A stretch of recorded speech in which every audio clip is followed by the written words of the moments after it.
A ideia aqui é você entender um pouco da organização de como é que você acessa e como é que você então dispara as suas operações de entrada e saída, certo? Como é que o processador lida com isso, como é que o sistema inteiro aí lida com isso.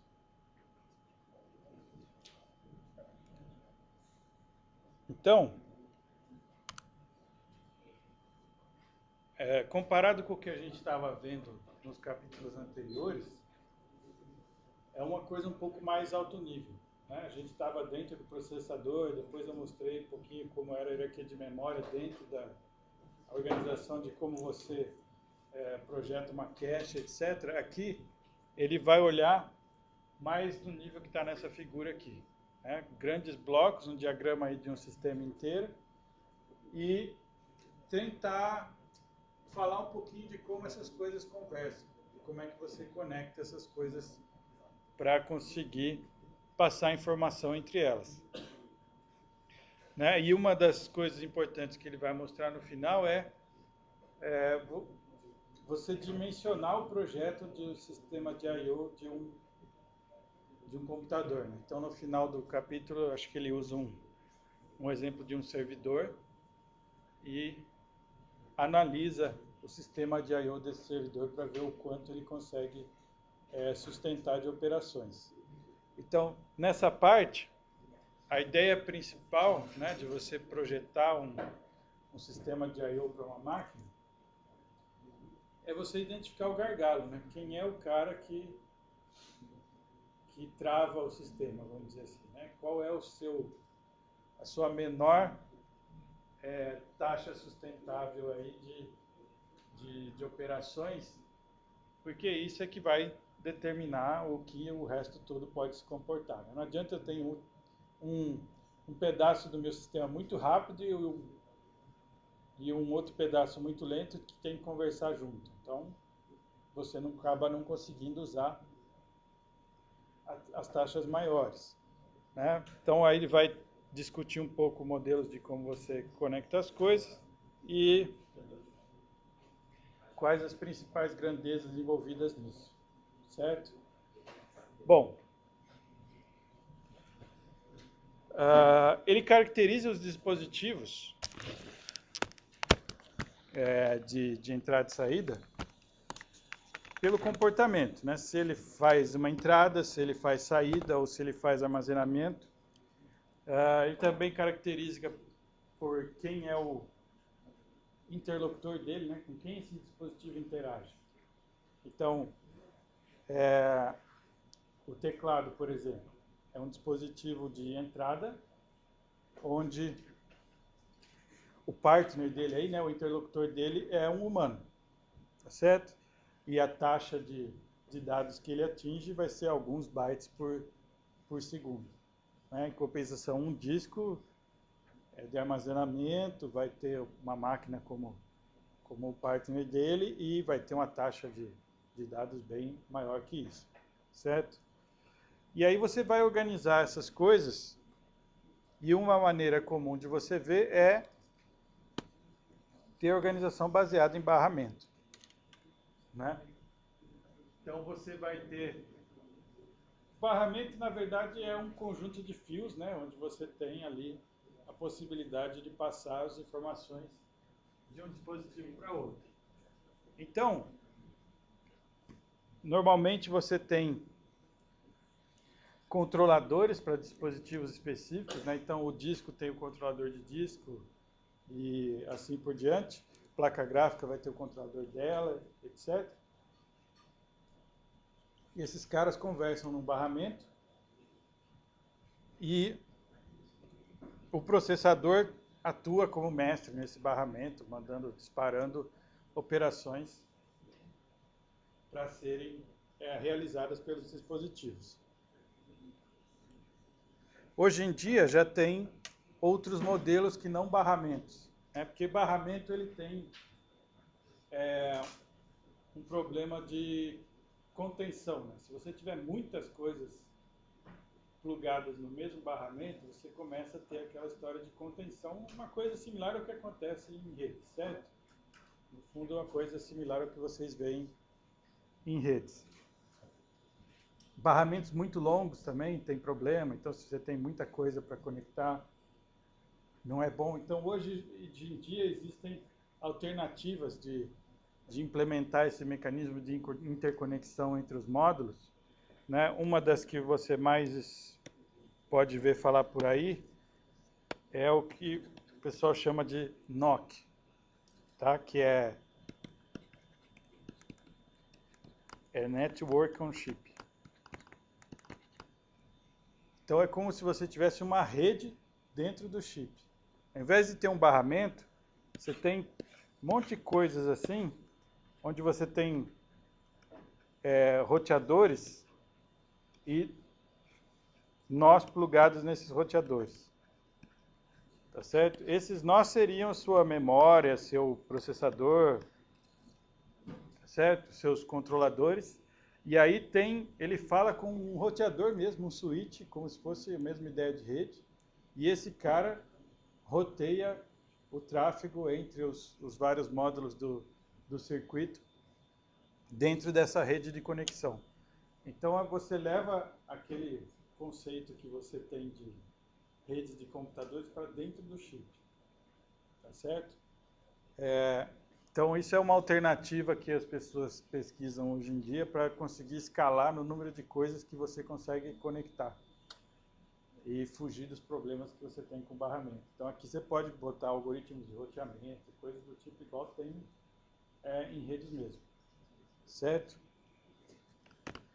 Mas o modelo clássico seria então uma organização como a dessa figura aqui, onde você tem um barramento e as coisas todas ligadas nele. Então, características de sistema de entrada e saída, né?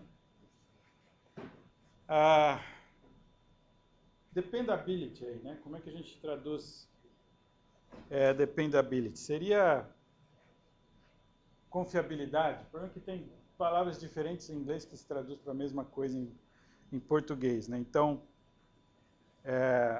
seria o quanto você pode contar com aquele dispositivo, né? Isso é um fator muito importante em dispositivos de entrada e saída. O exemplo clássico é o seu HD, né? Você gostaria de poder confiar muito no seu HD. Vamos dizer assim, se o seu computador trava e você tem que rebootar ele,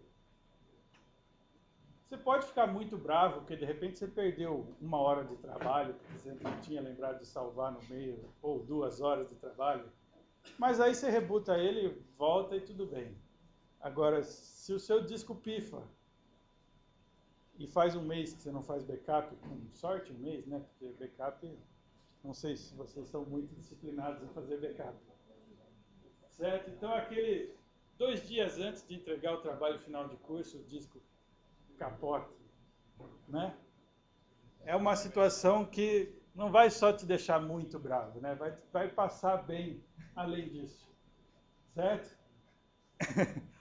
Então, é isso que ele queria dizer aqui, quando ele coloca que dependability é muito importante nesse contexto, né? Você tem que ter ali uma confiabilidade muito grande no dispositivo, porque uma falha dele pode ser catastrófica para você. Certo? E aí ele toca no ponto de desempenho, né? Que a gente já tocou em vários contextos aqui. A gente falou lá no início do curso de desempenho, pensando só em quão rápido um programa executa no processador. Depois eu voltei nisso quando a gente falou de hierarquia de memória. Olha o quanto a hierarquia de memória pode influenciar no desempenho, etc. Então aqui aparece de novo, né? Porque o sistema de I/O pode ser um gargalo de desempenho no seu sistema, né? Se você está projetando servidores e coisas que vão depender muito de I/O, se você não projetar bem o sistema de I/O da máquina, você não vai conseguir rodar a aplicação do jeito que você gostaria. Então, aparece de novo os conceitos de latência, né? Que é o quanto leva para processar uma operação, mas também o de throughput, né? E esse aqui aparece muito o conceito de throughput, que é quantas operações num determinado tempo eu consigo fazer. certo? A vazão. Então, você tem diferentes tipos de cenários, diferentes tipos de sistema de computação e cada um deles pode ter como mais importante um desses fatores. Então, ele cita aqui desktops e embedded systems. Aqui, o response time costuma ser bem importante, né? Você usando o seu laptop, você quer que as coisas respondam rápido quando você pede para rodar alguma coisa. Além disso, você tem uma diversidade grande de dispositivos plugados. Você quer pôr qualquer coisa na sua USB e ele já reconheceu automático e sair usando, né, importar as fotos e etc, etc, etc. Então, isso é bem diferente do que você espera num servidor, né? Se você está fazendo um servidor para ser robusto num data center, num web server, alguma coisa assim, você vai estar muito interessado na vazão, né, no throughput de operações que ele consegue processar e o que ele chama aqui de expandability, né, o quanto você consegue expandir isso com o tempo, né? Você tem que conseguir facilidade de agregar coisas, né? Uma coisa que a gente vai falar um pouquinho mais para frente são a organização dos discos, né, de RAID. Você quer conseguir fazer RAID para ter redundância. Você quer hot swap, né? Você quer tirar o disco e trocar enquanto o computador está funcionando sem precisar desligar. Então, na classe de servidores já começa a aparecer esse outro tipo de demanda, né? Principalmente relacionadas a throughput e a confiabilidade. Você não pode deixar a máquina cair, né? Então, você pega servidores aí, servidores robustos de boas marcas aí, você vai ter essa possibilidade de hot swap, por exemplo. Você tem lá o seu conjunto de discos na máquina e você consegue tirar um disco e botar outro enquanto ela está funcionando, sem precisar desligar.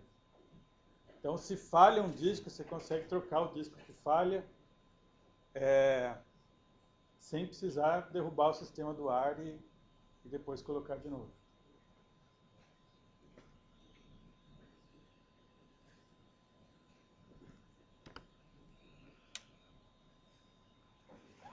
Então, uma das maneiras que eles analisam essa confiabilidade aí, né, vamos chamar assim,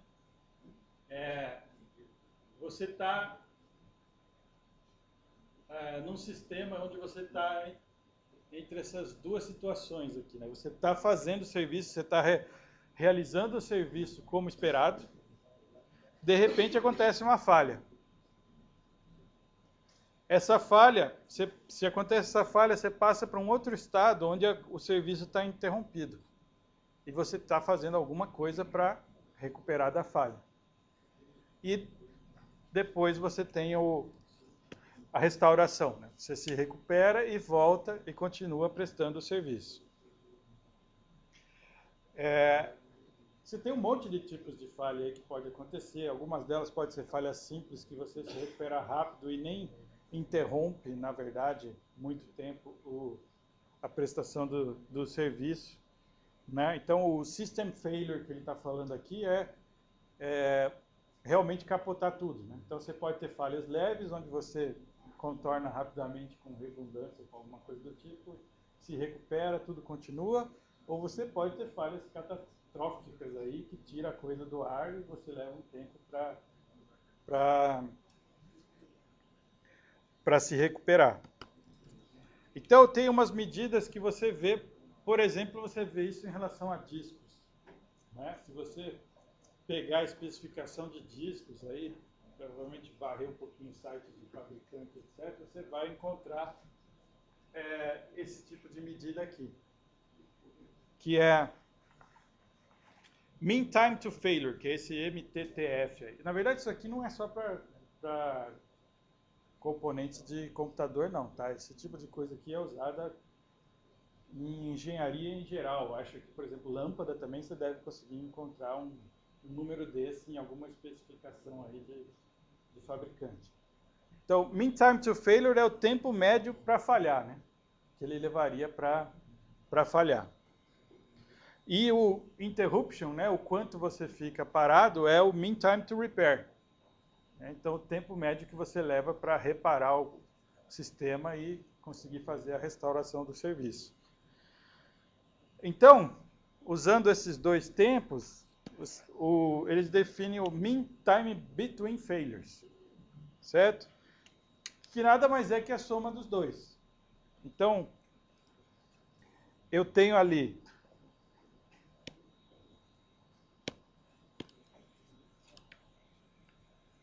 aqui um tempo, né? E aí, em algum momento, aconteceu uma falha, tá? Isso, aqui ele está supondo que você vai ter que reparar, certo? Então, esse tempo que levou até falhar, uma medida para ele seria esse MTTF, certo?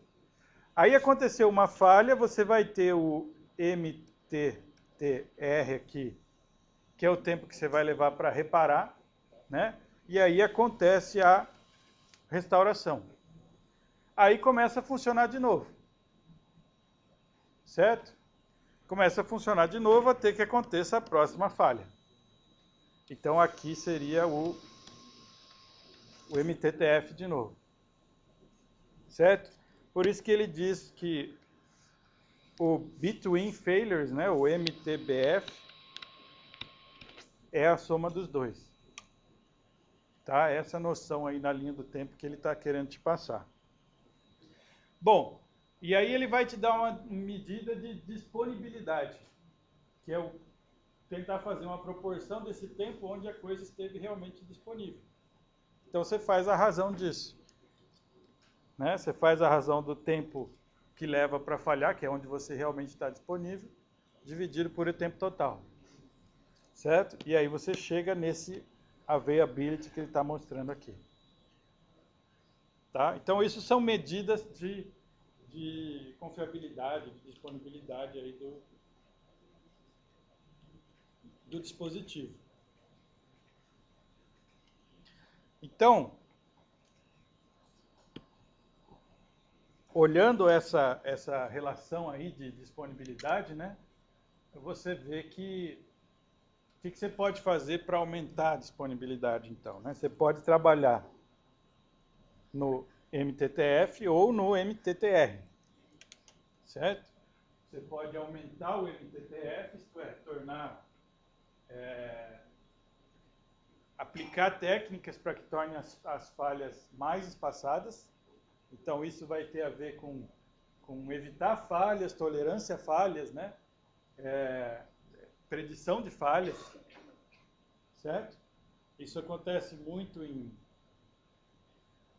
esses termos aparecem muito quando você está estudando engenharia de software, certo? Principalmente se você estiver trabalhando com sistemas críticos. Então, você ser tolerante à falha é exatamente o seu sistema ter coisas que a falha vai acontecer, você sabe que ela vai acontecer em alguma hora. Mas o seu sistema não cai, né? Ele contorna a falha e continua funcionando. Então, se isso acontece, o MTTF está crescendo, porque você não teve a falha que tirou o sistema do ar. Tá certo? Então, se você for projetar sistemas computacionais muito grandes, você vai ter um monte de preocupações relacionadas à ocorrência de falhas. Né? Você pega aí os supercomputadores de hoje em dia, que tem milhares e milhares de cores, você tem falhas o tempo todo. Na internet você acha fácil relatórios do Google, por exemplo, ilustrando as coisas que acontecem nos data centers dele. Você vê a quantidade de falhas que tem toda hora, né? Então ele tem que ter redundância, ele tem que ter recuperação, ele não pode deixar o sistema cair, mas as falhas acontecem. Então, isso seria no MTTF, né? Agora, o MTTR você gostaria de reduzir. Né? Então, você ter melhor diagnóstico, né? Melhor ferramentas para você identificar qual foi o problema, isto é, você acelera o processo de identificar qual foi o problema, ou identifica melhor o problema, mais precisamente, então, por consequência, você acaba resolvendo mais rápido. Seria essa a ideia de diminuir o MTTR aí.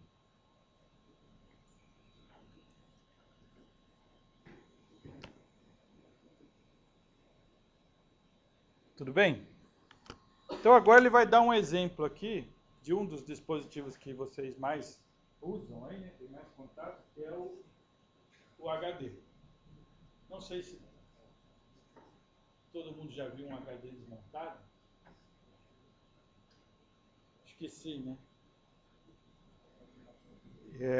Quem nunca teve um HD que capotou e falhou, né? E aí falou, deixa eu abrir esse negócio para ver como é dentro. Certo? Então aqui é um disco não volátil, né? De armazenamento. Então como é que funciona esse negócio aqui? Qual que é a ideia? Você repara aqui na figura da esquerda que você tem placas, certo? Não é, na verdade, não é só um disco que você tem, né? Você tem 3, acho que até 4 placas no mesmo disco, que você consegue ver aqui nessa figura aqui, nesse pedacinho. Esse cara aqui, ó, é a cabeça de leitura, tá certo? Então ele anda por essas placas, lendo e escrevendo os dados. E como é que é a divisão disso aqui, né?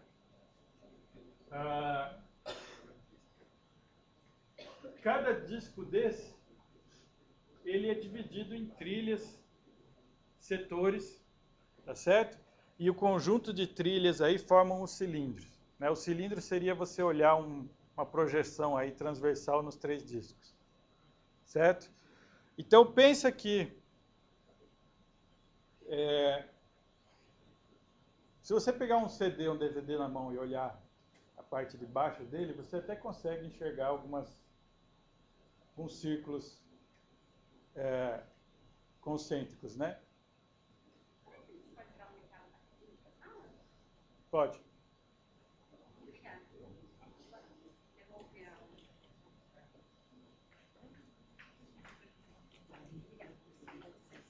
Pessoal, boa tarde. Desculpa interromper a aula. Meu nome é Diana, eu sou das sociais. Eu sou o Kiko, eu faço matemática. E a gente está aqui para divulgar as eleições do DSEC, que vão rolar de 6 a 9 de novembro, na próxima semana, terça a sexta-feira. A gente é da chapa Vira Mundo, e a gente tem uma chapa que tem mais de 70 pessoas, inclusive gente dos outros campi, né? De Limeira e Piracicaba, e gente de todas as áreas aqui da Unicamp, das ASA, biológicas, da saúde e das humanas. Eu sou da matemática, da humanas, mas a gente tem gente de todas as áreas. A gente acha que isso é muito importante para a gente conseguir saber quais são os problemas específicos de cada área. Esse materialzinho que a gente está entregando é um material que a gente fez especificamente para exatos, porque a gente sabe que na exatos a gente tem um problema grande de falta de professor. Vocês podem ver aí pelo gráfico que está aí, que de 2000 para cá o número de professores diminuiu em 12% mais ou menos, e o de alunos aumentou em 60%. Então antigamente o professor tinha que cuidar mais ou menos de uns 8 alunos, e hoje em dia esse número aumentou para 11. Como o professor só tem aquela pressão de publicar, ele acaba às vezes deixando de lado os alunos, e a universidade deve ser feita de ensino, pesquisa e extensão, né? E hoje em dia ela é muito mais pesquisa, a extensão praticamente não existe, e o ensino está cada vez mais deteriorado, né? E assim, acho que principalmente para o próximo período é importante os estudantes estarem organizados para a gente realmente ter voz aqui na universidade, né? Ano que vem é o ano da consulta para reitor, né? E a gente sabe que esse processo também não é muito democrático, né? O peso do voto dos estudantes na consulta para reitor é muito menor que o peso do voto dos professores. Então, para a gente poder apresentar quais são as nossas demandas, ter uma participação mais ativa aí na construção da universidade, a gente precisa estar forte, precisa estar organizado, né? Nossa chapa aí está aberta para dialogar com a galera, quem quiser vir debater com a gente, tem sempre alguém da nossa chapa de plantão lá nas mesinhas da física. A gente sabe que é só quando a gente luta de forma coletiva que a gente conquista. Acho que a gente tem exemplos de vitórias aí do movimento estudantil do último período, né? Quando estavam tendo os casos de violência contra as mulheres aqui no entorno do campus, né? As manifestações que tiveram, conseguiram fazer que a reitoria garantisse o transporte noturno do pessoal, né? Com um circular externo que funciona agora no período noturno, né? A própria construção do bandejão da civil e da arquitetura saiu depois de muita luta dos estudantes. Então, a gente quer juntar cada vez mais gente para brigar em defesa da universidade pública. Por aqui. E desculpa atrapalhar a aula, qualquer dúvida é só vir atrás da gente aí, tem o nosso site, Facebook. E reforçando que vai ter um debate entre as 3 chapas que estão concorrendo, segunda-feira, meio-dia, no Salão do PB, um dia antes da eleição, então apareçam lá para a gente discutir as diretrizes do movimento estudantil. Obrigada. Nada.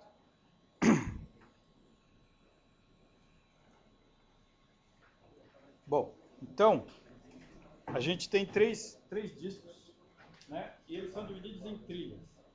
As trilhas são esses círculos, né, concêntricos aí que onde você, no fundo, é onde você vai realmente gravar os dados divididos por setores, tá certo? Então, se você olhar aqui no desenho, o setor é um pedacinho da trilha, certo?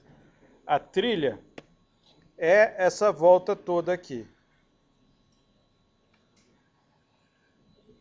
E o setor é um pedacinho, como se você fizesse uma fatia de pizza aí nesse disco. Então, cada pedacinho de uma trilha seria um setor. E esse setor é a unidade que você lê ou grava do disco, certo?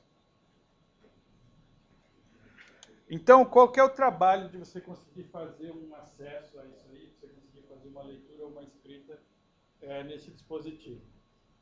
Bom, você tem lá o dado que você quer acessar, né? Pensando numa leitura. Então, você tem que fazer aquela cabeça de leitura ali, de acesso, estar na posição onde está o seu dado gravado, né? Então, vai sair lá o endereço que você quer acessar do processador, alguma coisa assim, o controlador vai chegar até aqui, o controlador do disco vai saber onde está gravado aquele negócio. Beleza. Ele vai ter que girar o disco e mexer a cabeça até que as coisas estejam alinhadas para que o acesso ocorra, né? Então você vê que tem um processo mecânico envolvido nessa história, né? Que é girar o disco e mexer a cabeça de leitura e gravação. Por isso que o acesso ao disco é tão lento comparado com as coisas puramente eletrônicas que acontecem na máquina, certo? Bom, então acessar um disco, o que envolve? Ele está numerando os passos aqui.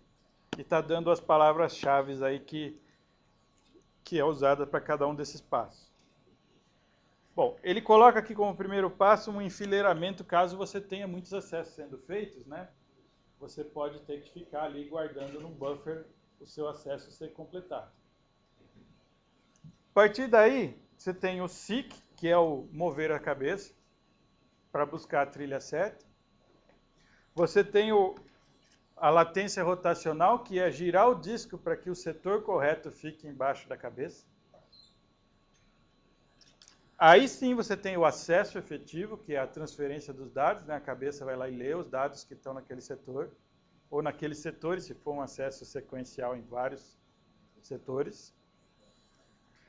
E tudo isso é controlado por alguém, né? Que é isso, o que a gente chama ali daquele dispositivo que tem no disco, que é o controlador, o chipzinho lá que faz o controle dessa operação toda.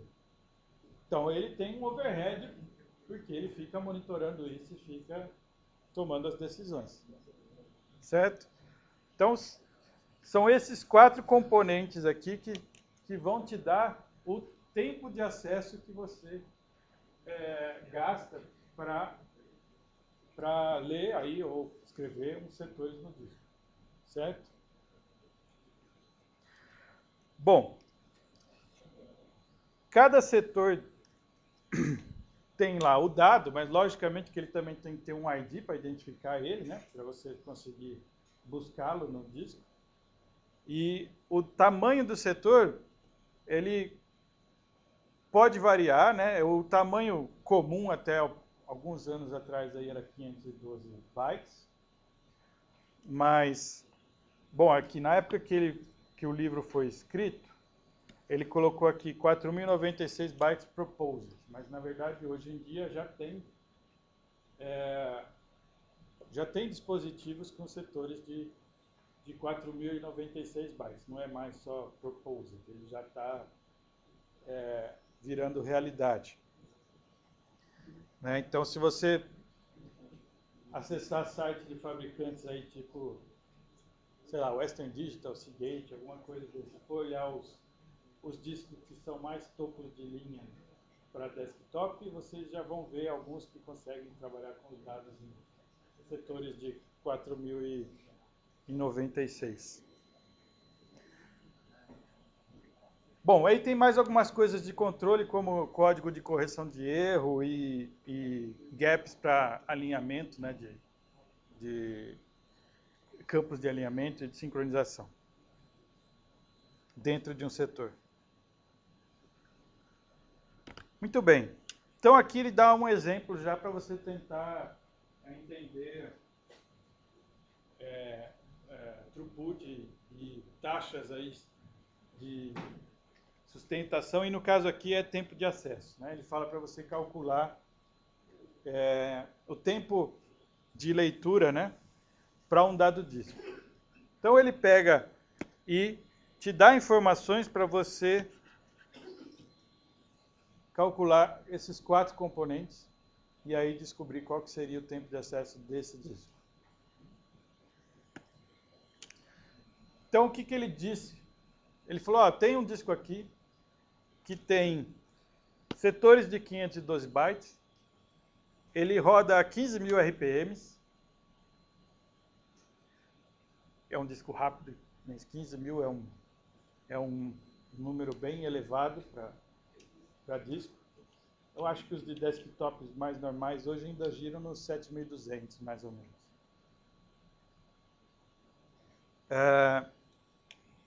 4 milissegundos de média para fazer o SIC, 100 megabytes por segundo de taxa de transferência. Então ele lê do disco 100 megabytes em 1 segundo. E 0,2 milissegundos de overhead do controlador.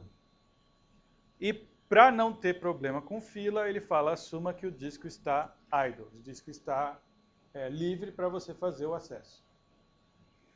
Então, como é que você computa o tempo médio de leitura para realizar um acesso nesse disco aqui? Você vai ter que computar cada um daqueles fatores e somar, né? Então, você tem 4 milissegundos de seek time. Beleza. Aí você tem que ver o tempo que você vai gastar com a rotação. Certo? Bom, aqui a medida empírica é o seguinte, a média que você gasta rodando o disco para acessar um setor é meio disco. Certo? Isso é o número que se usa sempre. Então você assume que para calcular o tempo de rotação, a latência rotacional aí, na média você vai ter que girar meio disco. Então você calcula o tempo para girar meio disco, considerando que ele faz 15.000 rotações por minuto. Certo?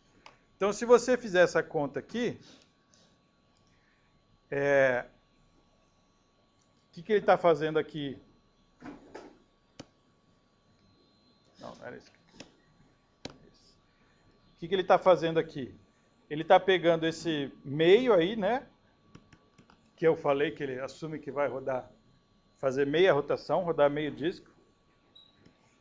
E ele tem 15.000 rotações por minuto. Só que ele está calculando em segundos, por isso que ele vai dividir, né, por 60. Tá certo? Então, se você fizer essa conta, você vai chegar aqui, você vai ter 2 milissegundos de latência rotacional nesse disco aí de 15.000 RPM. Bom, para ler um setor, então, eu vou ter que ler 512 bytes, certo? Mas 512 bytes, esse cara faz 100 megabytes por segundo. Então, quanto tempo eu vou levar para ler 512 bytes? Vai ser isso aqui, ó. 0,005 milissegundos para transferir só um setor, né? E aí tem os 0,2 milissegundos de overhead do controlador, você somando tudo isso, 6,2 milissegundos. Esse seria o tempo médio de leitura nesse disco. O fato é que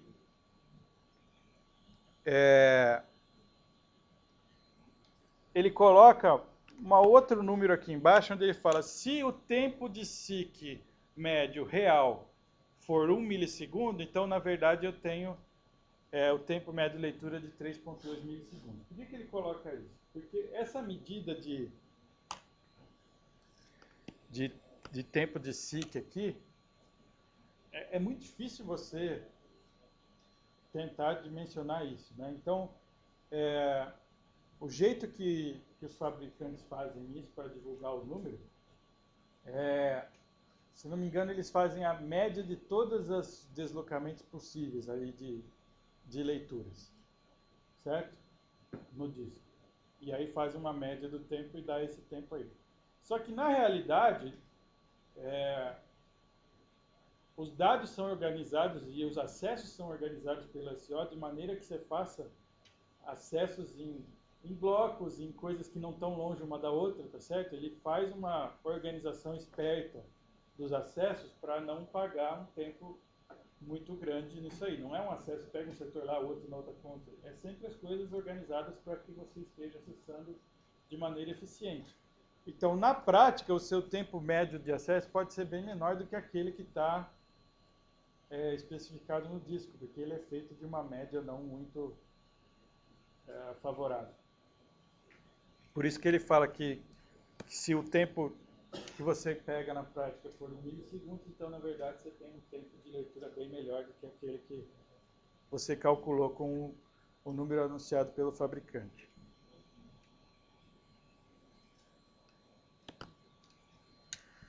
Então, questões relacionadas a desempenho de disco aí. Aqui está o que eu acabei de falar, né?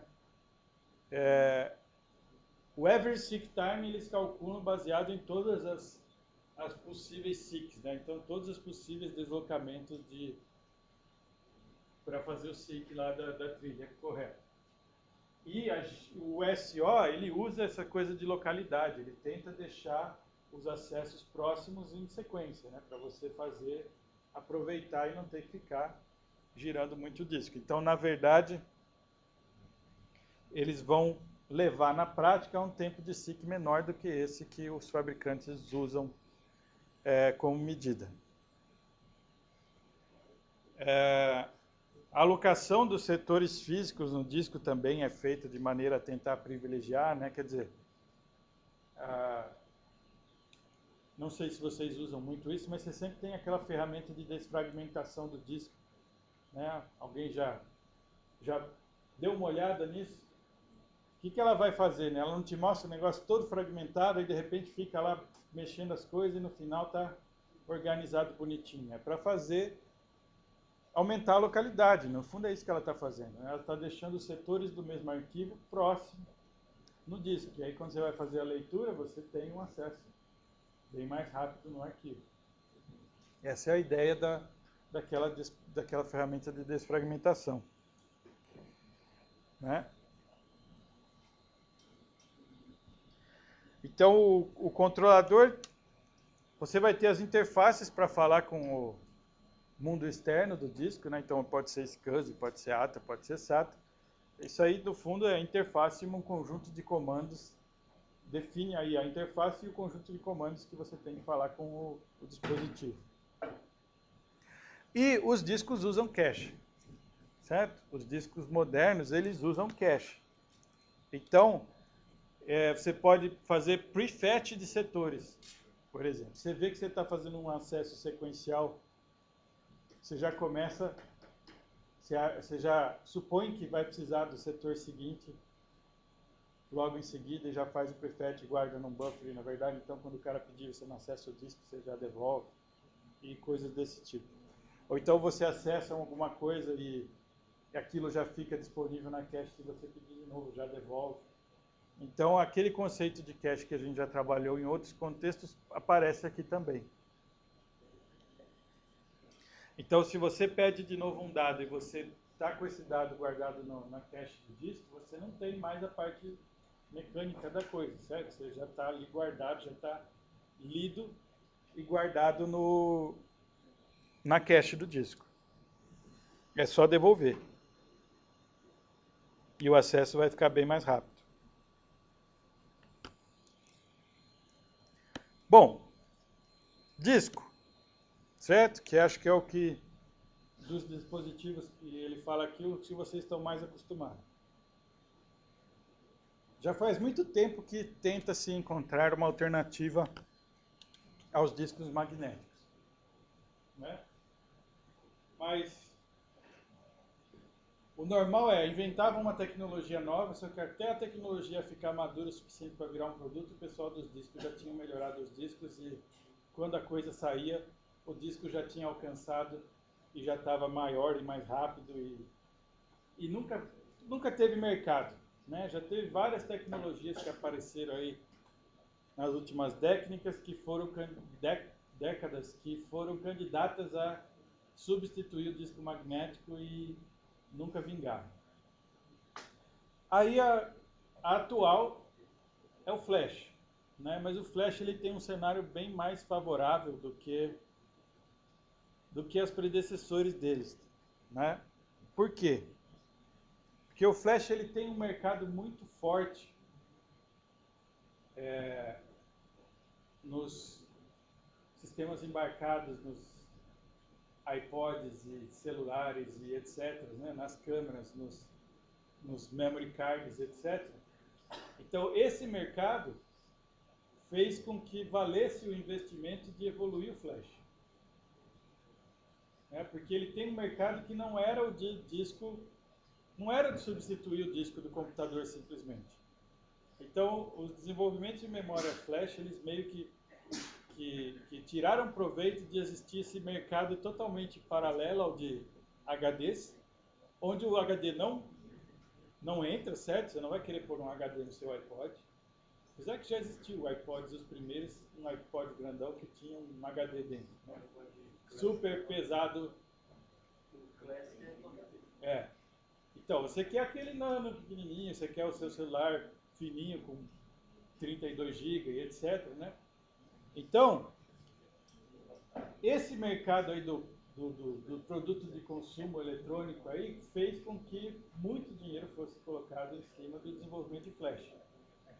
E as tecnologias que tinham aparecido anteriormente como candidatas a substituir o HD não tinham esse mercado. Então acabava não valendo a pena pôr dinheiro nelas, porque não tinha um mercado para ir consumindo a coisa até chegar no ponto de tentar substituir o HD. Então, hoje em dia, você já encontra computadores aí onde você usa discos baseados em discos, entre aspas, né? Que não são baseados em flash, né? Você não tem mais um HD como esse que eu mostrei, com componentes mecânicos, né? Ainda são menores, né? Normalmente um Solid State Disk aí, um SSD, de que tamanho hoje em dia? Alguém tem algum aí? Que 256 GB já é um tamanho entre os máximos, não é? Hoje em dia ainda. Então você vê, os HDs estão ali nos 2 TB até 3 TB, você tem HDs de um custo razoável, vamos dizer assim, para uso em desktop. Então a capacidade ainda está um pouco longe, mas você tem alguns ganhos já. Então, um dos ganhos está aqui no primeiro bullet, claro. É de 100 a 1000 vezes mais rápido que o disco. É lógico que ele não tem a parte mecânica. Então, é como acessar uma memória puramente eletrônica. Então, ele é muito mais rápido para fazer acesso do que o disco. Então, e você vê isso claramente. Coloca um notebook com SSD, coloca um notebook com HD e boota os dois para você ver a diferença de tempo. Vai ser bem mais rápido. Eu não entendi.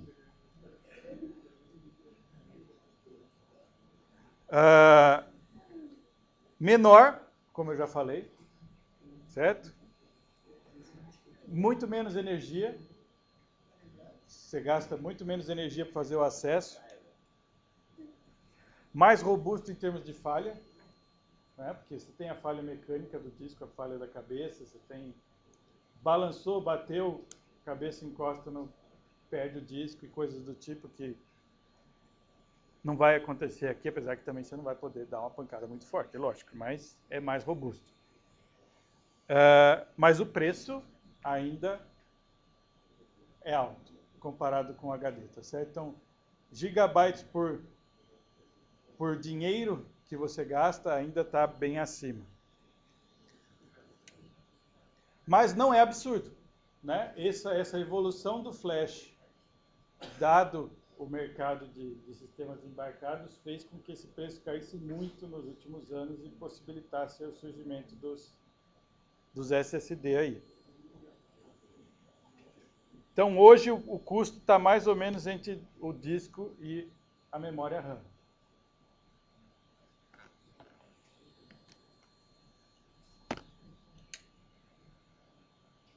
Bom, tipos de flash. Começou com esse NOR aí, tá? Que é, o nome tem a ver com o projeto eletrônico da célula que grava que armazena os dados, tá? Então, se a célula parece com uma porta NOR, eles chamam a tecnologia de flash de NOR, ou se a célula se parece com a porta NAND, é a NAND que ele usa. Essa daqui é a que mais aparece hoje em dia, tá? Ela é mais densa e mais barata, certo? É isso que você tem hoje nos seus pendrives e coisas do tipo, para fazer o armazenamento. Bom, aqui também tem um problema, que é isso aqui, que pode ser um problema sério se você não projetar a coisa de forma esperta. Então, outro grande ponto para fazer isso aqui, substituir o HD, é que, no fundo, eles têm um limite de uso. Então, essas células de armazenamento em flash, depois de um certo número de escritas, elas morrem. Elas têm tempo de vida finito. Tá? Então, hoje em dia, está na casa dos milhares de acessos. Eu diria que alguma coisa ali de 10 mil a 100 mil acessos. E a célula morre. Isso quer dizer que você perde o que estava lá. Certo? Sem ter dado defeito nenhum. Isso é característica do dispositivo. Então, o que você faz para evitar isso? Você não pode fazer simplesmente leitura escrita do jeito que você fazia até então em discos. Vai ter que ter mecanismos aí, que é o que ele chama em inglês aqui de wear leveling. Tá? Então, toda vez que você acessa um dado, mesmo que você não altere o dado, ou você leu o dado e vai escrever, vai alterar ele não joga no mesmo lugar que ele estava. Ele muda de lugar dentro do disco. Para que você não fique, por exemplo, com um dado que é muito acessado, muito alterado, escrevendo sempre nas mesmas células. Porque aí vai diminuindo a vida útil desse pedaço do disco. Então, tem mecanismos no hardware ali, onde ele já faz essa distribuição das escritas. Então, é uma das evoluções também que possibilitou aparecer os SSDs. Mas é um dos motivos que faz com que não seja um replacement direto aí do disco e da memória RAM por causa desse problema. E tem outras tecnologias de memória surgindo. Tem uma outra que chama PCM, que também tem o mesmo problema com escrita. Ela tem algumas vantagens, porém também tem aí um limite finito de escritas que você consegue fazer. Então, você também tem que bolar um monte de coisas para que você consiga estender a vida útil do seu dispositivo.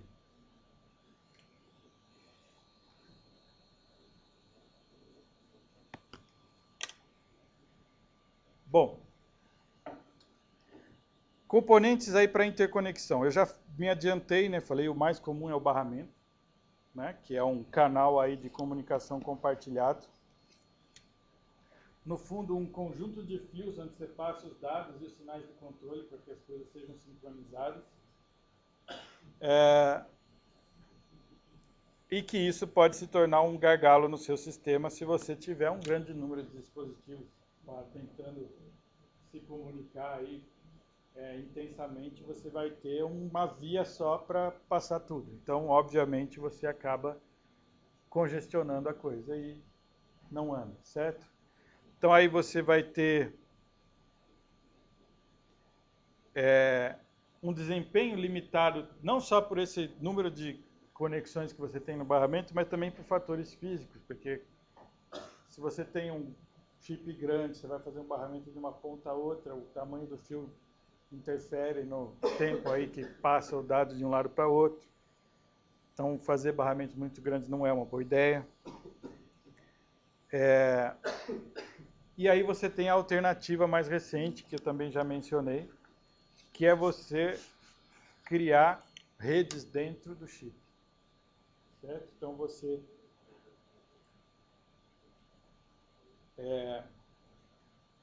tem switches, roteadores, etc., ali dentro do chip, onde você pluga em os seus componentes e ele faz a conexão entre eles, tentando aí diminuir esses problemas que afetam performance do barramento e contenção. Bom, tipos de barramento. Você normalmente tem o barramento entre o processador e a memória, que ele vamos dizer assim, pensado para ser rápido, né? Porque entre o processador e a memória as coisas têm que andar o mais rápido possível. Então ele é um barramento normalmente exclusivo entre esses componentes, curto, para poder ser rápido, feito para que a velocidade seja um match aí que consiga atingir a velocidade da hierarquia de memória, certo? E aí você tem os barramentos que são usados pelos dispositivos de I/O, que já não são tão prioritários assim, tá? Então, aqui você vai ter barramentos mais longos, com bastante coisa conectada neles. Você tem vários padrões aí de conexão usado para que as coisas conversem, aí, para que você tenha interoperabilidade, quer dizer, eu consiga tirar uma placa do seu computador e colocar em outro computador e ela continue funcionando. Então, um exemplo aqui é o PCI, né? Então, você tem aí padrões para que essas conexões sejam interoperáveis. E eles têm uma ponte, né, um mecanismo para que as coisas passem desses dispositivos de I/O para o processador e a memória que estão em outro barramento. Vai ter uma figura ilustrando isso aqui já já. Então, o que tem no barramento? Você tem os sinais passando, podem ser sinais de dados, as linhas de dados. Então, você tem lá linhas de controle, né? Pode ter uma linha de clock, né? O barramento passa um clock para ser síncrono. Linha de controle vai te dizer que tipo de operação você está fazendo, que tipo de dados você está usando e coisas nessa linha. E você pode ter barramento assíncrono, onde você vai ter, então, aqueles protocolos de handshake para fazer as comunicações. Certo? Então, em alguns casos, você vai querer que o barramento seja síncrono, em outros casos, você vai preferir que o barramento seja assíncrono. Fazer barramento síncrono tem algumas dificuldades. Por exemplo, se o barramento é longo, o tempo que leva para o sinal andar no barramento pode ocasionar o clock skew, né? Que é o tempo que um cara leva para ver a borda do clock num lado é totalmente diferente do momento que o cara viu a borda do clock no outro, dado a distância que o clock teve que percorrer. Então, aí as coisas que eram para ser síncronas ficam difíceis de sincronizar, porque os dispositivos não estão vendo todos a borda no mesmo momento. Certo? Então, o barramento curto e muito rápido, você consegue fazer ele síncrono, mas se o barramento crescer, tiver muita coisa nele e for longo, você começa a ter esse problema do clock skew. Então, aí você provavelmente vai ter que fazê-lo de forma assíncrona. Alguém me empresta uma folha para fazer a lista, por favor? Esqueci a lista.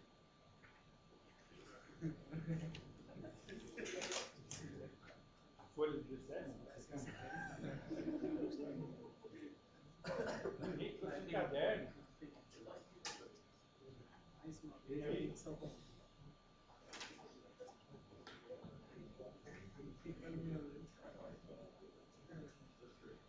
Passa?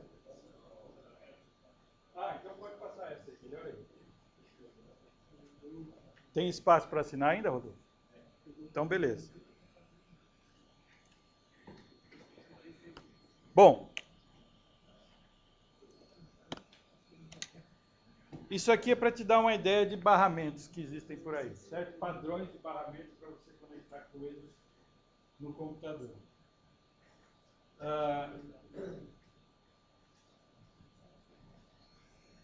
Coisas interessantes seriam essa peak bandwidth aqui, né? Quer dizer, qual é a taxa máxima de transmissão que esse tipo de barramento aguenta?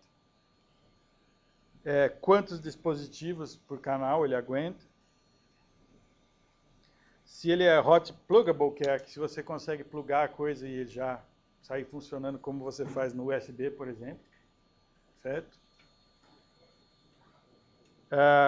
Tem o nome do padrão aqui que determina como esse barramento deve ser implementado. Então você vê USB 2.0, bem conhecido. Ele trabalha em 3 faixas de transmissão ali, né, de taxa de transmissão, 0.2 MB, 1,5 MB e 60 MB. Né? Na verdade, acho que essas menores são para ter compatibilidade com o USB 1. Certo? O que você quer usar mesmo é a de 60 MB, que aí você leva a vantagem do USB 2. E aí surgiu um tipo que não pegou muito, que é esse FireWire, que surgiu como uma alternativa ao USB, uma alternativa rápida ao USB, quando o USB ainda era 1. Então aí você vê que ele realmente era muito mais rápido. Mas aí quando o USB 2 surgiu, já não... Ele pode ser um pouco mais rápido, mas já não muito, e acabou que como tinha muita coisa já USB por aí, não tinha tanta coisa FireWire, ele acabou não tendo um mercado tão forte. Hoje em dia eu nem sei se você compra mais coisas que são FireWire.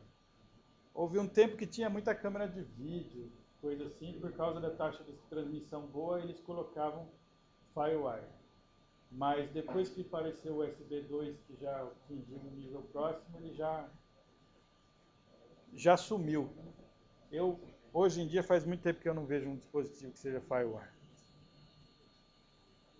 E na verdade já avançou isso aqui, né? O USB já tem o padrão 3.0, que está começando a sair aí suporte em alguns dispositivos. O 3.0, se eu não me engano, é 10 vezes o 2. Então ele chega a 600 e alguma coisa megabytes por segundo. Certo? Então é bem mais rápido que esse 2 aqui. Mas ainda está começando. O PCI Express é muito usado para a conexão das placas gráficas, né? Então você vê a taxa de transmissão de pico dele é bem grande.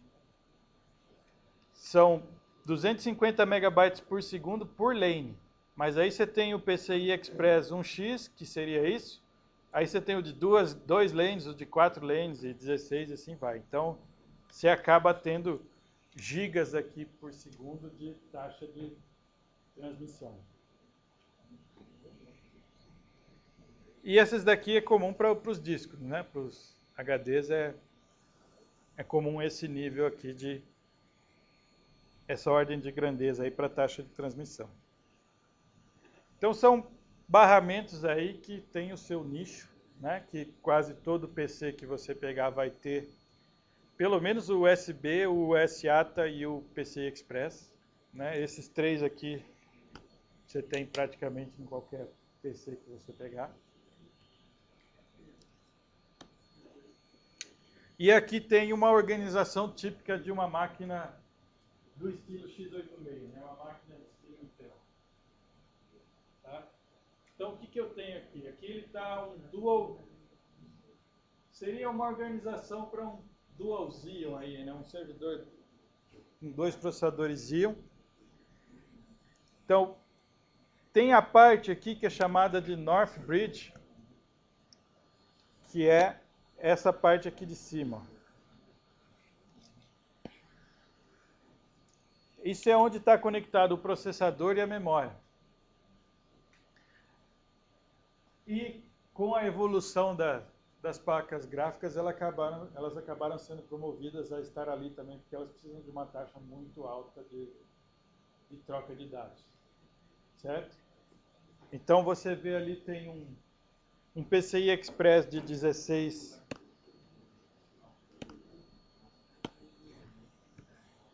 PCI Express de 16x ou 2 de 8. Você tem o frontside bus, que seria o bus do processador com a memória, né? Falando aqui em termos de 5.3 gigabytes por segundo.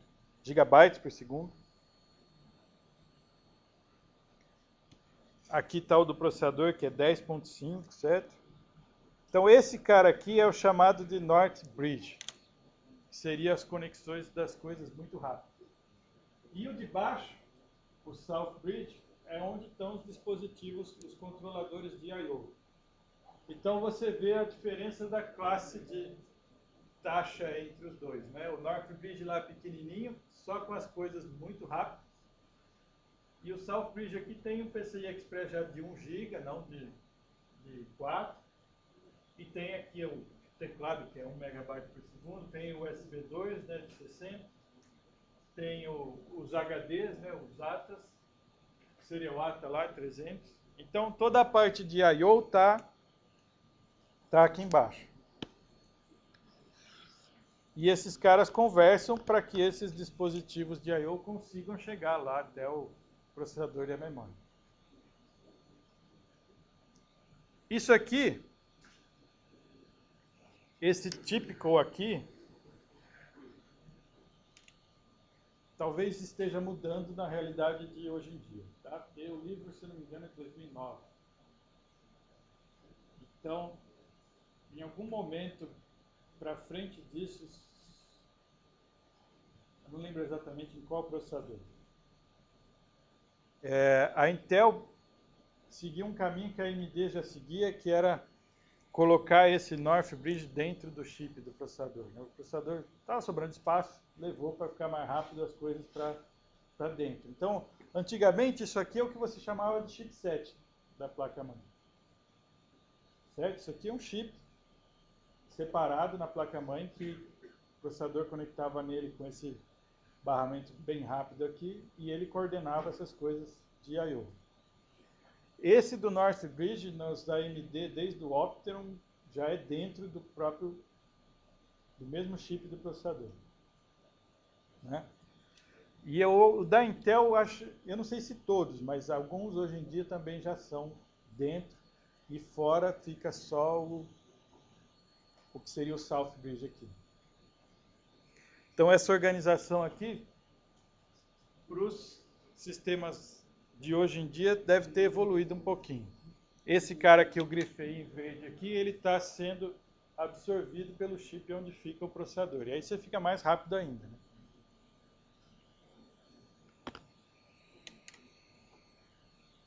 Bom, então essa figura aqui é meio que para resumir a organização desses vários componentes do sistema aí. Mas você tem que conseguir gerenciar tudo isso, quer dizer, você tem que botar esses caras para conversar. Então, que mecanismos você tem para colocar esses dispositivos para conversar? Bom, entrada e saída é mediada pelo sistema operacional, tá certo? A aplicação ela não acessa diretamente os dispositivos de entrada e saída. Tá? Várias razões para isso. Algumas delas listadas aqui. Você tem múltiplos programas rodando na máquina, todos eles querendo acessar os dispositivos de entrada e saída. Então você tem que compartilhar isso aí. E alguém tem que gerenciar escalonar os acessos e proteger os dados, né? Porque uma aplicação não deveria ter acesso aos dados que a outra está lendo, por exemplo. Certo?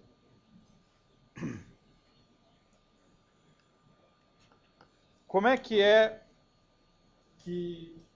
o acesso conversa com o processador? É um mecanismo muito parecido com aquilo que a gente viu quando eu estava olhando o pipeline, para exceção. Certo? Então você pode ter...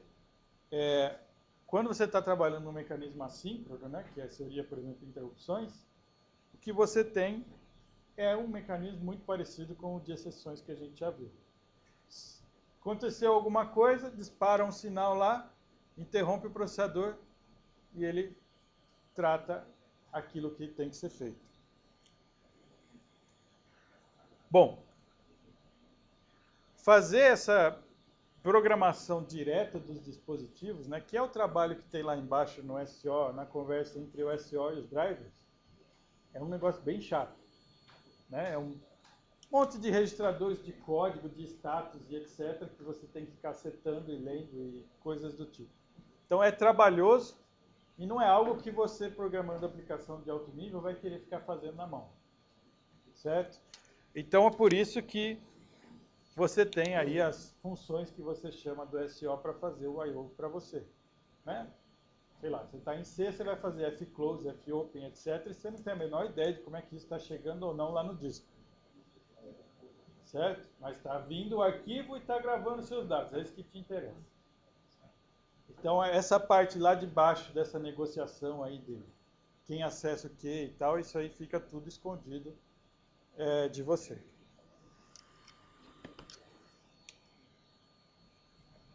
Então, esses comandos para realmente fazer as operações de I/O ficam lá nos devices e nos controladores. No fundo, você tem ali aquele softwarezinho que é o driver que vai programar esses controladores e disparar o dispositivo.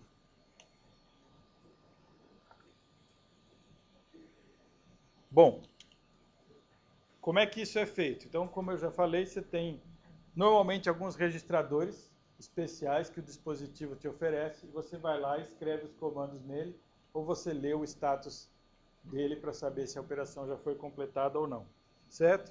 E você tem registradores, por isso, se é um dispositivo que tem que pegar dados para escrita, você vai ter lá o lugar onde você vai escrever o dado que vai escrever, um outro lugar que você vai escrever o comando para dizer que é uma escrita, né? E um outro lugar onde você vai ler para ver se a escrita já terminou.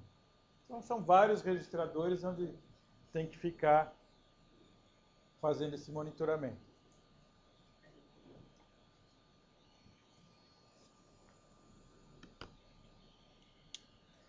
Então, como é que esses registradores são setados? Como é que é os mecanismos para você conseguir disparar essas operações realmente no dispositivo?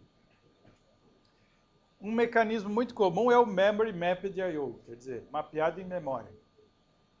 Você pega uma faixa do seu endereço, de endereços que você tem acesso, e mapeia essa faixa de endereços para os registradores do dispositivo. Tá? Então eu tenho lá um dispositivo que recebe dados para fazer algum acesso, para fazer alguma entrada e saída. Eu posso convencionar que eu pego lá um endereço 0x300000 é coisa que vai para esse dispositivo. Então, quando o processador fizer um acesso, uma escrita, nesse endereço, o sistema todo sabe, fala, opa, isso aqui não é para memória. Isso aqui está mapeado para outro lugar. Isso está mapeado lá para o meu disco, está mapeado lá para algum dispositivo que eu tenho. Meu USB, meu pendrive, alguma coisa assim. Então, o software, né, as instruções assemblies que fazem o acesso, na verdade, são stores e loads como se fosse memória. Só que fazem endereços especiais. E quando é detectado o uso desses endereços especiais, isso é desviado para o dispositivo correspondente. Então você tem um mapeamento lá, você tem um mapa de memória onde você tem faixas para cada dispositivo que você tem. Se você escrever nessa faixa, ao invés de estar escrevendo na memória, você está escrevendo no dispositivo. Tá? E essa é a ideia do I/O mapeado em memória.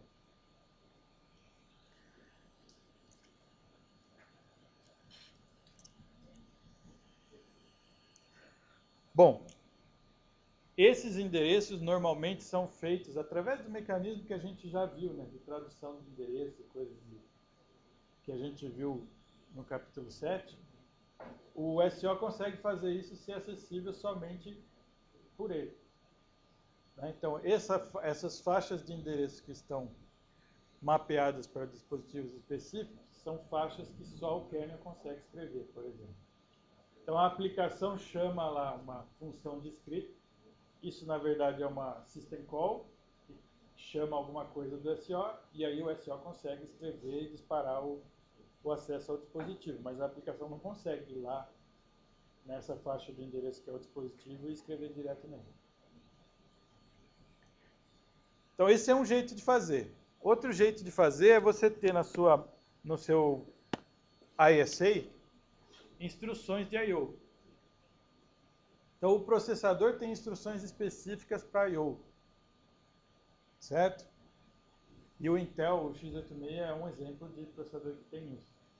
Então, você tem instruções separadas que a função delas é disparar controle de I/O, certo? E acessar esses registradores.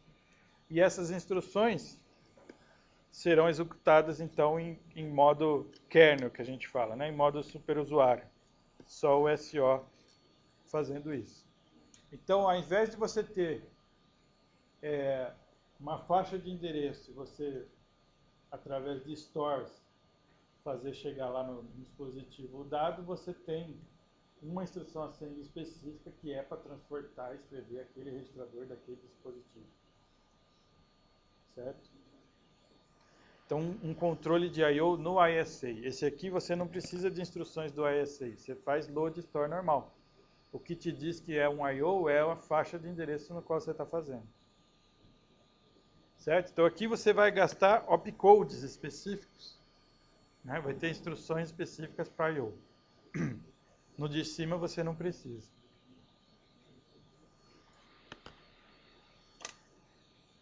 Pooling. O que é pooling?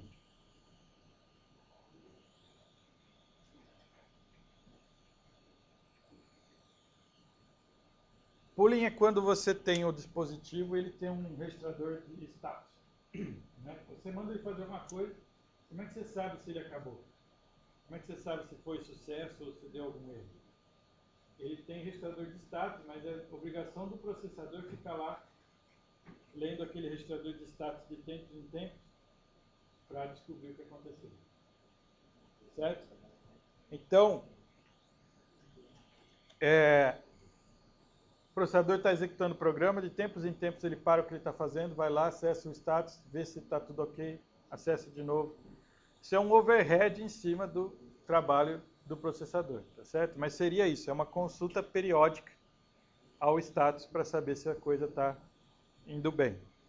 Se não estiver indo bem, desvia, faz alguma exceção, toma alguma atitude. Bom, isso acontece? Bom, nas suas máquinas provavelmente não muito, né? Não sei se ainda tem algum dispositivo aí que seja Pooling, mas acontece no mundo, por exemplo, de Embedded System, onde você precisa ter uma certa garantia de time. Então, se você está trabalhando em sistema crítico, sistema que tem restrições de tempo real, coisa do tipo, você não quer que o seu processador possa ser interrompido a qualquer momento, por exemplo. Então, se você fizer pooling, é uma coisa fácil de implementar, né? Barata em termos de hardware. E você pode disparar o pooling no momento que você quiser. Você fica sem esse componente de imprevisibilidade de quando você vai ser interrompido. É você que tem que ir lá buscar. Então, é bom para isso aqui. Para a temporização da aplicação ser sempre aquilo que você planejou. Mesmo que tenha alguma coisa acontecendo errado, por exemplo, que o dispositivo tenha dado alguma exceção, Você só vai descobrir que teve a exceção se você fizer o pooling. E você vai fazer o pooling na hora que você quiser, ou na hora que você puder. E se você usa interrupção, por exemplo, o cara que te interrompe quando acontecer algo errado. E aí torna imprevisível essa temporização da aplicação.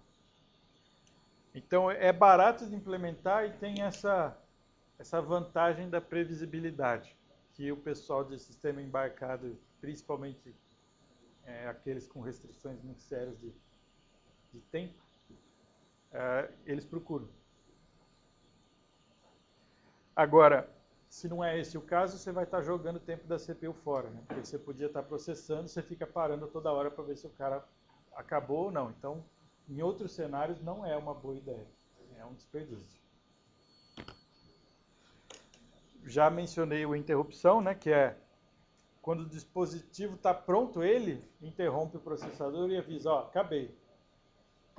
Né? Ou deu um erro, né? Se algo aconteceu errado. Esse aqui é aquele que é muito similar ao tratamento de exceção, né? Quando dá um overflow, alguma coisa assim, algo interrompe, diz, ó, problema, salta para lá, resolve aí o que vai fazer. Interrupção é na mesma linha.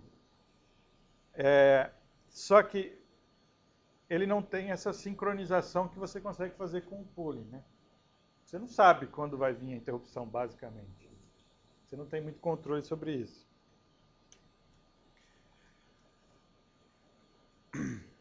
Bom,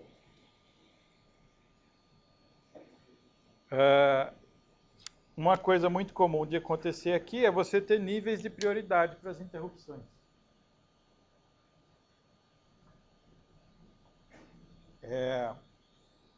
No mundo x86, aí, no mundo PC, tem os IRQs, né? Que são os códigos. O 0, acho que é o de mais alta prioridade, né? O IRQ0 é aquele que é atendido primeiro, e depois você tem uma série de níveis aí de prioridades. Então, você pode fazer algo do tipo, os dispositivos mais rápidos precisam ser atendidos logo, porque senão ele fica desperdiçando o tempo dele. Você dá mais prioridade para o dispositivo mais rápido, o dispositivo que é lento mesmo, você deixa com prioridade menor. Então, você pode ter essa noção de prioridade com códigos diferentes de interrupção, e aí o processador atende primeiro aqueles que têm o código que significam prioridade mais alta. Você pode, inclusive, estar tratando uma interrupção e chegar a uma de mais prioridade e trocar, coisa do tipo.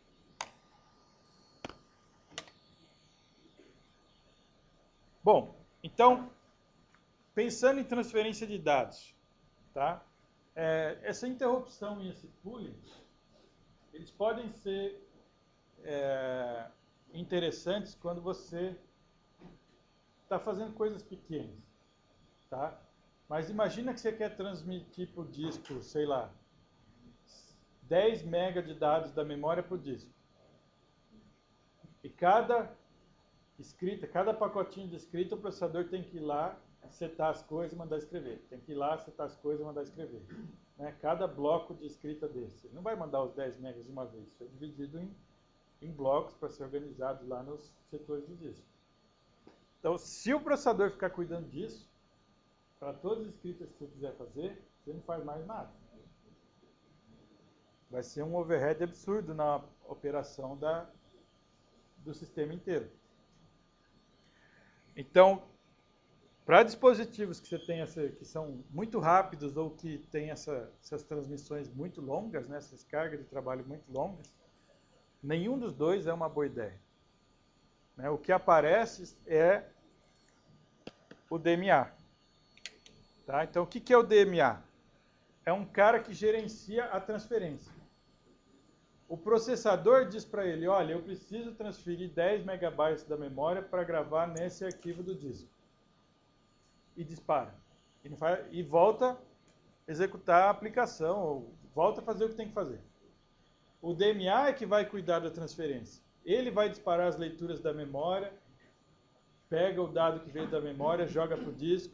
Acabou de escrever um bloco, vai lá, puxa o outro, joga para o disco, puxa o outro, joga para o disco. Ele só interrompe o processador de novo quando acabar, ou se der um erro. Então, mandou transferir 10 MB. Beleza. O processador vai lá, programa o DMA no início. Aí o DMA é inteligente o suficiente para gerenciar a transferência. O processador continua trabalhando em outras coisas. Quando o DMA acaba, eles interrompem o processador só para dizer, ó, escrita feita. Código de erro, código de sucesso. Certo? Então, é um intermediário aí para você controlar essa transferência de dados. Tá certo? Para você não ficar com o processador interrompido fazendo esse gerenciamento desse meio de campo por muito tempo. Então, o SO provê, né, qual é a faixa que tem que ser transferida. Então, é esse endereço aqui, vai ser transferido para lá. A partir disso, o controlador faz as transferências e depois o controlador interrompe o processador para dizer se acabou ou não. Então, essa ideia do DMA alivia muito a carga do processador e é boa para você ter um maior desempenho. Só que você tem que ver, tem um ponto-chave aqui. Ele vai fazer as transferências da memória de forma autônoma, certo? Ele está lá pegando as coisas da memória, levando para o disco, ou vice-versa, e não mexe mais com o processador. O processador está executando outra coisa e deixou aquilo de lado, esperando completar. Tá bom. Mas então o que acontece com a cache, por exemplo? O que pode acontecer de ruim aqui com cache?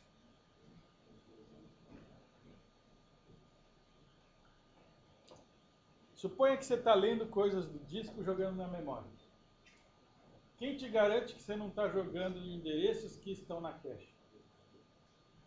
Isto é, você pode estar alterando dados na memória que o processador está usando lá na cache. Aí, se o processador acessar aquele endereço, ele vai pegar um valor que está na cache, vai dar um hit, vai usar aquele valor, mas o disco, o DMA já escreveu por cima daquele valor na memória. Então, não tem mais a consistência, memória cache. Certo? Então, você tem esse problema aqui de coerência. Você tem que ter mecanismos para garantir que as coisas não se tornem coerentes. Você pode ter o problema inverso, né? Ele deu um outro exemplo aqui que seria o seguinte: você pode ter uma cache write back.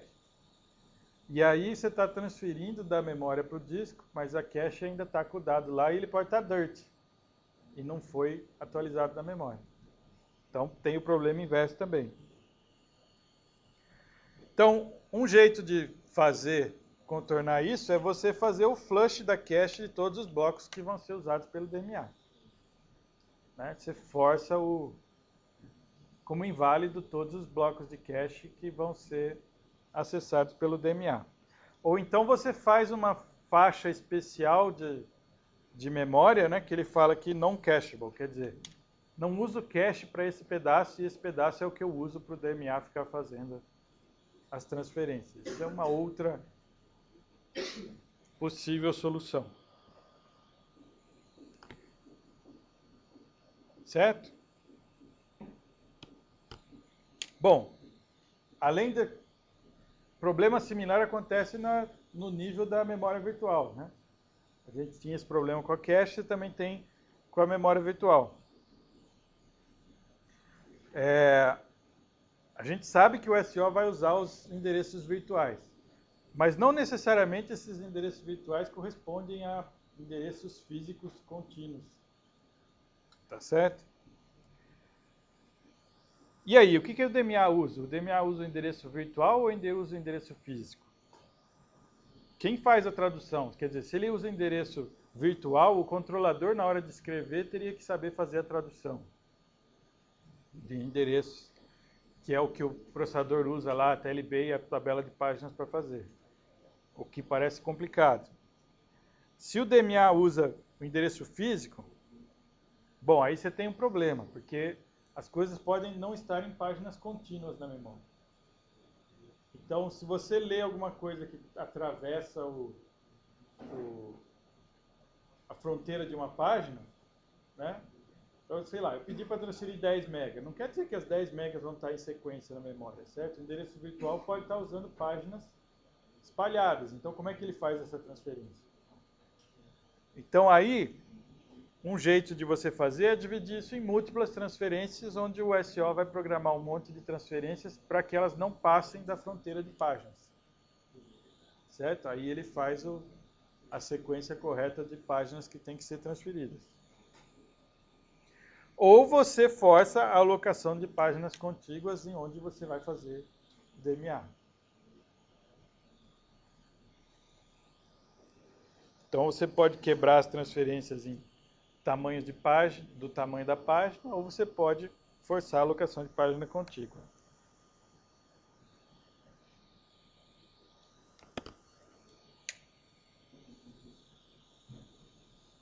Bom, e o desempenho disso, então? Você tentar medir desempenho desse negócio.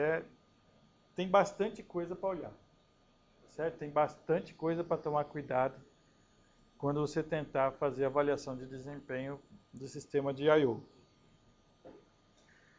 Você vai depender de um monte de coisa. No hardware, você vai depender da CPU, da memória, desses controladores, das velocidades dos barramentos, etc. No software, vai depender do sistema operacional, né? Então, se você rodar um benchmark muito forçado, muito carregado em I/O, você rodar num Windows, rodar num Linux, você vai obter resultados provavelmente com alguma diferença entre eles, porque o SO tem uma função muito forte nisso aqui. Qual é o seu gerenciador de banco de dados? Faz muita diferença. Né? A aplicação, padrão de acesso da aplicação faz muita diferença. Então, qual é o workload que você está executando?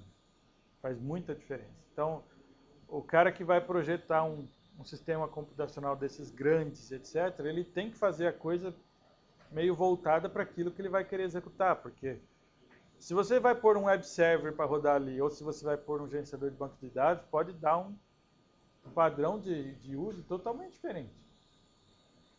E aí o desempenho de um na máquina pode ser bom, o desempenho do outro pode já não ser tão bom.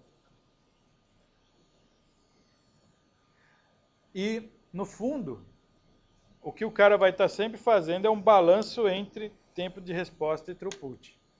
Certo? Então, você tem lá um tempo de resposta a ser atingido e você tenta maximizar o throughput que você consegue, dado aquele tempo de resposta.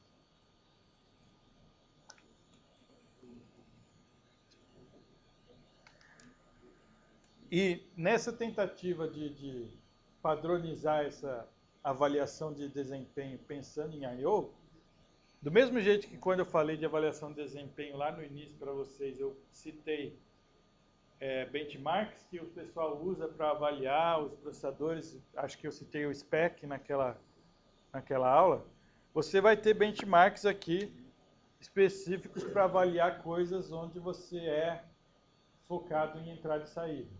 Né? Você tem muito processamento de entrada e saída. Os benchmarks que eu citei lá no capítulo 1 eram benchmarks de inteiros, de ponto flutuante, coisa muito voltada à avaliação do processador. Aqui, por exemplo, eu tenho benchmarks de processamento de transações, isto é, banco de dados. Certo? Então, vários tipos de aplicações diferentes que dependem muito de acesso a banco de dados. Então, isso é uma coisa que, se algum dia você precisar, você pode entrar e olhar lá, ele vai ter as especificações e você pode baixar, né, esse TPC aqui.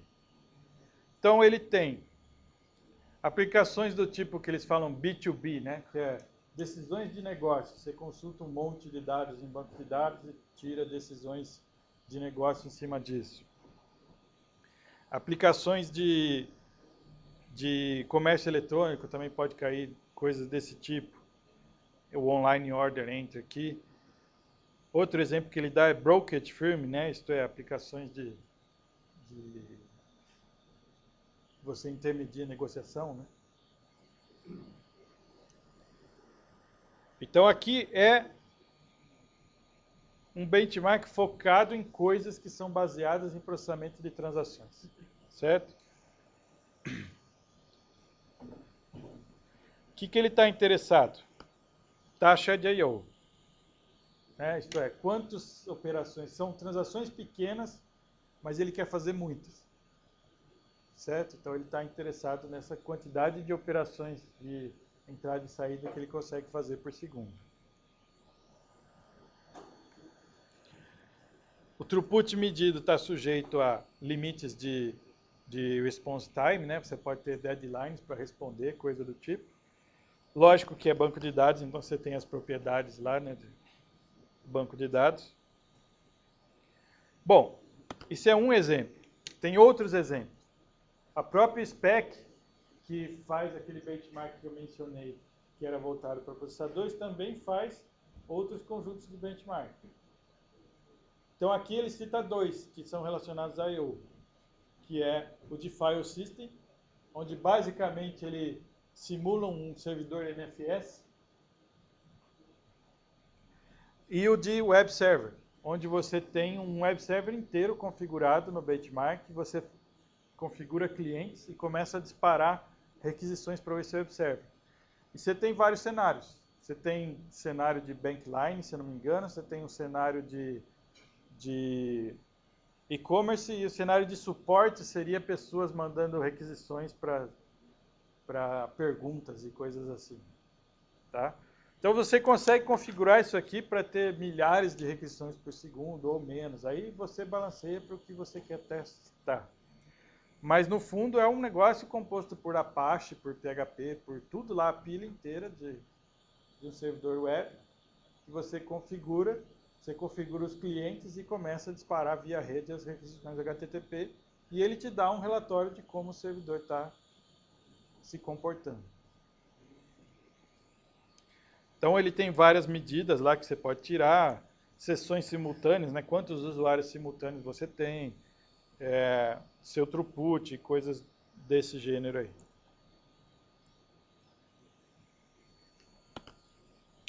Bom, e aqui é um slide para tentar mostrar para vocês que esse I/O pode ser um elemento muito importante no desempenho total do sistema, né? Então ele está comparando I/O versus CPU performance.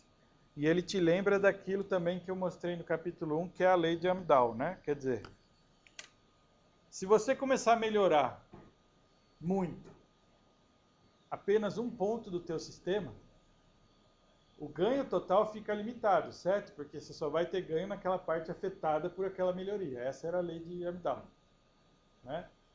Então ele está aplicando isso aqui, comparando I/O com CPU. O que ele fala aqui? Que ele tem um benchmark que leva 90 segundos de tempo de CPU e 10 segundos de tempo de I/O. Então você fala, ó, é um benchmark de processamento, né? 90% do tempo dele está gasto em processamento de CPU. Tá bom. Aí a cada ano eu dobro o número de CPUs que eu consigo pôr no meu computador, mas eu não mexo no meu sistema de entrada e saída. Bom, ele está assumindo aqui implicitamente que a aplicação dele escala bem, né? Então ele dobra o processador e diminui praticamente pela metade o tempo de processamento. Mas você vê que vai caindo aqui o quanto você gasta com CPU, porque você evoluiu muito a sua CPU, e você não mexe no seu sistema de I/O. Então você faz o I/O passar de 10% para passar para quase 50% do tempo de execução do benchmark. Então, o recado aqui é, você não pode esquecer da lei de Amdahl, né? Não adianta você focar em melhorar só um dos aspectos, porque você vai acabar criando outro gargalo, né? Aquilo que você não está mexendo vai acabar virando um gargalo. Então, algo que era 10% do tempo total passou a ser 47% do tempo total, porque você melhorou um aspecto e não mexeu no outro.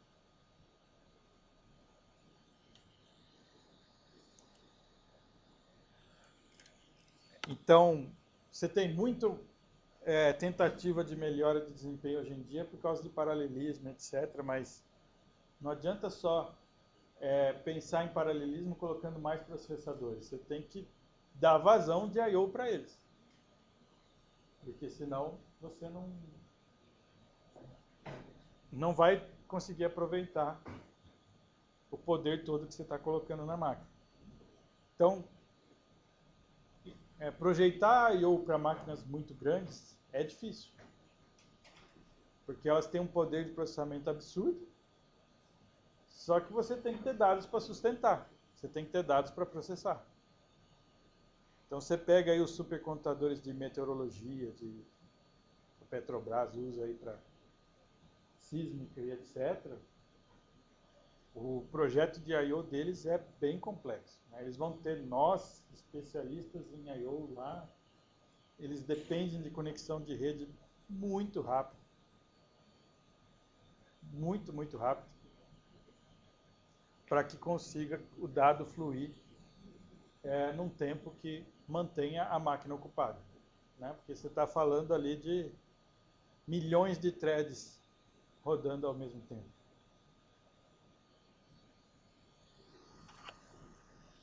Tudo bem?